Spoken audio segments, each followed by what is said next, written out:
Hey, I'm Andy Behrens of Yahoo Sports, and it is a pleasure to be joined by four-time Pro Bowl wide receiver Davante Adams of the Green Bay Packers.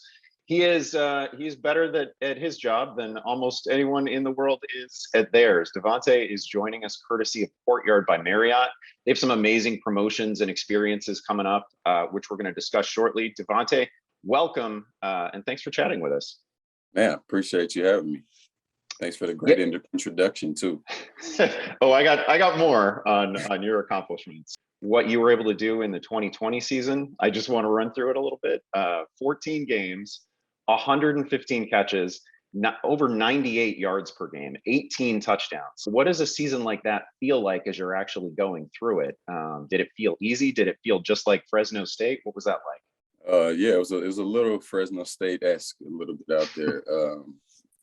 Just from a sense of being able to consistently, be productive out there. And that's really what it's about, is just being productive, be able to ultimately win games. Only reason I say I want to score 20 touchdowns, have 100 grabs and, however many yards is just to hold myself accountable based off of how valuable I am and how much I'm leaned on in this offense, essentially to make this team move, in the right direction. So felt good, but it's there's a lot more out there, and I feel like we can go have a more electric year this year, honestly.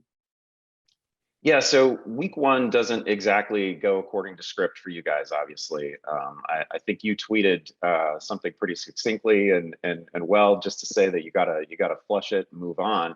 Mm-hmm. I assume there's no panic with a veteran team like Green Bay. Do you guys kind of treat this just like the Tampa Bay game last October, where it's like, okay, that's not representative of who we are, Yeah. and it's not going to be like that again? 1,000,000%. I mean, you just look across, all we have to do is just look across, our locker room and see the type of players that we have in there. And it doesn't rattle you, especially when the type of game that it was. We had like 15 plays in the first half. So it's just a weird, if our defense can't get off the field, we can't help our defense out by putting them in good spots or putting points on the board. I think we came out really flat too, so that didn't help. So just coming out this next week is just realize, the mistakes that were made so that we can bounce back, play fast, and go out and have a great outing. I want to ask you about your draft class, actually. Like, you were part of that 2014 draft class. It's the group of wide receivers that basically reset everyone's expectations for what rookies could do, right? And then your career has followed, even among great players, the more normal path. So yeah. What was it like when you were a rookie, watching all those other guys go off and knowing what you were capable of? It was a little different. It was it kind of reminded me of the year I redshirted at Fresno State a little bit.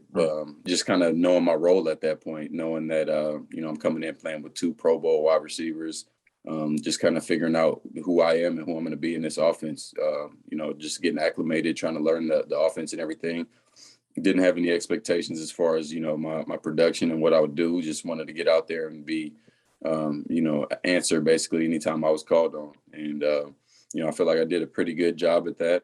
Didn't make as big of a splash as, I would have dreamt of doing earlier on, but I wouldn't trade it for the world just based off how everything is kind of unfolded and, just the whole course of my career and everything. So wouldn't trade it for the world. What was that developmental environment like with Jordy and Randall? Right. Well, I had two great examples in front of me, just as far as how to be a pro. You kind of learn the tricks of the trade, and having guys like that there where, they go out and have great practices while it's -10. That showed you what it's like to be a true pro, because you got to dig deep. It's not easy to get out there and, without any fans watching you, and you got to get in literally freezing temperatures and go perform, because if you don't, then somebody else will, and you know how this game goes. So I love those guys for that. And then obviously we know what they've done on the field, and, I'm forever in debt to them for those, just for those experiences and kind of having that little backseat look at what it looks like to do it the right way. Who are some of the guys, they can be past or present, that you actually watch film on and that you've really picked some things up from? Man, well, there's a lot of guys now. I watch a lot of Calvin Ridley film. I watch Keenan Allen. That's I get a lot from Keenan. We kind of all do the same. Stephon Diggs, Amari Cooper, it's another guy. And obviously the GOAT of all time, or my GOAT at least, Randy. Love watching his film. I watch him before certain games just to get myself going, just to see big plays being made, because it's contagious. So be able to see him do that right before it's time for me to do it, it helps me out a little bit. Tell us about the Courtyard Super Bowl sleepover contest, which is just a great thing, and everything else that you're doing with Marriott. Yeah, really, really cool opportunity I had to work with Courtyard by Marriott, the Super Bowl sleepover contest thing. It's a fan favorite. They turn a suite into a hotel room, essentially. Wake up in the morning of the game, look out your window, see the field, and just kind of be able to say you're the first one in there. And it's really just an overall thing to encourage fans to talk about and share their experiences about traveling and how football has kind of fueled their passion for travel. Really cool opportunity. I mean, I was excited about working with them on it, and I know the fans really love it too. Yeah, hopefully you're actually there on hand as a player this year. That's what I Thanks. said. Yeah. Well, thanks so much for your time today. It's been great to talk to you, and best of luck this season. Stay healthy, man.